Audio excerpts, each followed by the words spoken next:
ఒకప్పుడు డొక్కా సీతమ్మ గారు ఎంత అన్నదానం చేసేదో మహాతల్లి. ఓ బ్రాహ్మణుడు వచ్చాడు, కూర్చోబెట్టి అన్నం పెడుతోంది. ఆయన అన్నాడు, నాకు పెళ్లి అవ్వలేదు, ఇన్నాళ్లకు పెళ్లి కూతురు ఒప్పుకుంది చేసుకుంటానని, కానీ బంగారు ఆభరణం ఏదైనా పెట్టమంది, ఏదైనా ఆభరణం ఇస్తే అన్నం తింటా, లేకపోతే తిన్నది. అప్పటికే అన్నదానానికి ఆవిడ ఒంటి మీద నగలన్నీ వెళ్ళిపోయి ఒక్క కంటి ఉంది. ఆవిడ భర్త వంక చూసి కంటి ఇచ్చేస్తానంది. ఆయన పక్కకి రమ్మనన్నాడు, అన్నీ అయిపోయాయే, ఆ కంటి ఒకటే ఉంది. ధూర్త బ్రాహ్మణుడు అన్నం పెడితే బంగారం అడుగుతున్నాడు, తినకపోతే పోతాడని. తప్పు. అతిథి విష్ణు స్వరూపం, అభ్యాగతి స్వయం విష్ణు.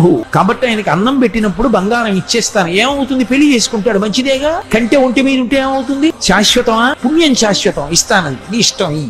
కంటి తీసిచ్చింది. ఆ కంటి తీసుకెళ్లి అరిటాక్ కింద పెట్టి ఆయన అన్నం తినేశాడు సంతోషంగా. ఉత్తరాపోసనం పట్టాడు, చేయి కడుక్కోవడానికి బయటికి వెళ్ళాడు. ఊరంతా కలిపి ఎంత ఉంటుంది ఆ గన్నవరం. కాబట్టి ఆ బంగారు కంటె కనపడింది ఆకెత్తుతుంటే సీతమ్మ గారికి. అయ్యో వెర్రి బ్రాహ్మణుడు కంటె మరిచిపోయాడని పరిగెత్తుకెళ్లారు, కనపడలేదు. భర్తని పిలిచి వెతకమన్నారు, ఎక్కడా కనపడలేదు. అయ్య బ్రాహ్మణుడు ఇంత కంటె అడిగాడు, వెళ్ళిపోయాడని పడుకుని నిద్రపోయారు. ఆవిడకి కలలో శ్రీ మహావిష్ణువు కనపడ్డారు. సీతమ్మ, ఇంతమందికి అన్నం పెడుతున్నావే, ఒక్కసారి నీ చేతి అన్నం తినాలనిపించిందమ్మా, బ్రాహ్మణ రూపంలో వచ్చాను. అభ్యాగతిని గదు పరీక్షించాలని కంటే అడిగాను, ఇచ్చేశావమ్మా.